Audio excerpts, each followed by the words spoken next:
ಊರಿನಲ್ಲಿ ಒಂದು ಕೋಳಿ ಇತ್ತು. ಅದಕ್ಕೆ 2 ಮರಿಗಳಿದ್ದವು.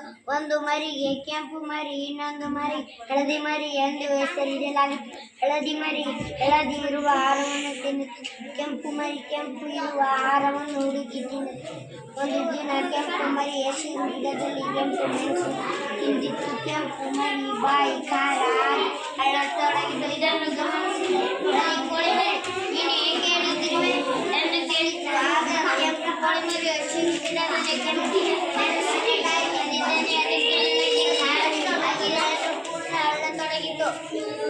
ಆಗ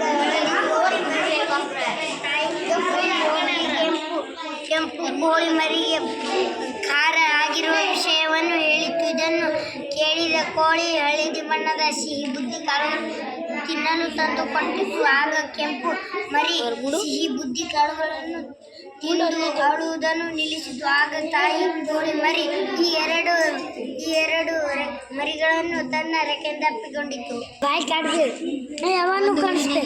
ಒಂದು ಊರಿನಲ್ಲಿ ಇಲಿಗಳ ಸಂಸಾರವಿತ್ತು. ಆ ಇಲಿಗಳಿಗೆ 7 ಬಾಲಗಳಿರುವ ಇಲಿಮರಿ ಇತ್ತು.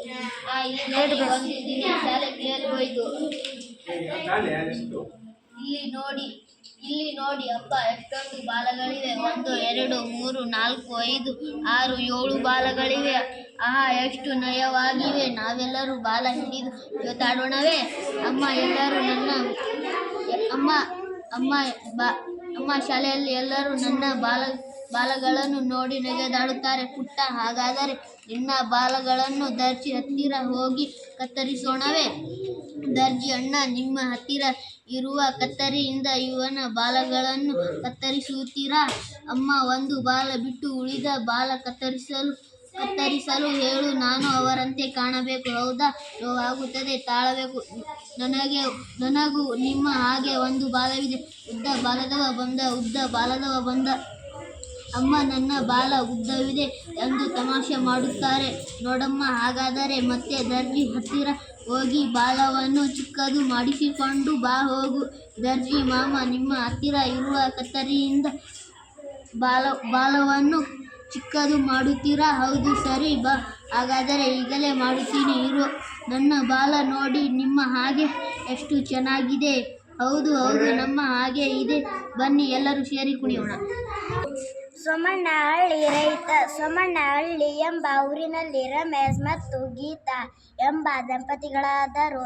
ಅವರಿಗೆ ಜಮೀನಿನಲ್ಲಿ ಒಳ್ಳೆಯ ಬೆಳೆ ಬರುತ್ತಿತ್ತು. ಬೇಸಾಯದ ಕೆಲಸನೆಲ್ಲ ಆಳುಗಳೇ ಮಾಡಿದ್ದರು.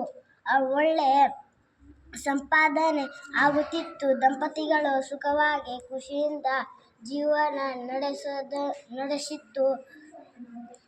ಹಲವು ದಿನಗಳ ನಂತರ ಹೊಲದಲ್ಲಿ ಬೆಳೆ ಕಡಿಮೆಯಾಗುತ್ತಾ ಬಂದಿತು. ಇವರಿಗೆ ಜೀವನ ನಡೆಸಲು ಕಷ್ಟ ಇತ್ತು. ಆಳುಗಳಿಗೆ ಸಂಬಳ ಕೊಡಲಾಗದೆ ಸಾಲ ಮಾಡಿದರು. ಆಗ ರಮೇಶ್ ತನ್ನ ಹೊಲದ ಬಗ್ಗೆ ಕಾಳಜಿ ವಹಿಸಿ ತನ್ನ ಹೆಂಡತಿಯೊಂದಿಗೆ ತಾನೇ ಹೊಲದಲ್ಲಿ ಕೆಲಸ ಮಾಡಲು ಆರಂಭಿಸಿದನು. ಗೊಬ್ಬರ ಮತ್ತು ಉತ್ತಮ ಬೀಜಗಳು ಹಾಗೂ ನೀರಿನ ವ್ಯವಸ್ಥೆಯಿಂದ ಬೇಸಾಯ ಮಾಡಿದನು. ಭೂಮಿಯ ಫಲವತ್ತತೆ ಹೆಚ್ಚಿ ಇಳುವರಿ ಹೆಚ್ಚಾಯಿತು. ಪುನಃ ದಂಪತಿಗಳು ಸುಖವಾಗಿ ಬಾಳಲು ಪ್ರಾರಂಭಿಸಿದರು.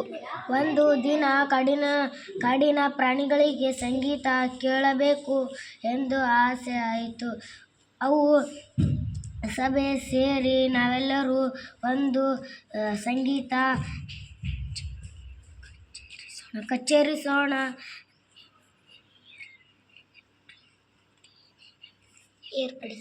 ಏರ್ಪಡಿಸಿ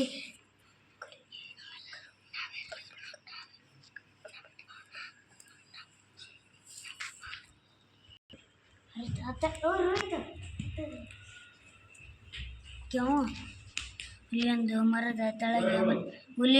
ಮರದ ತೆಳಗೆ ಮಲಗಿತು. ಒಂದು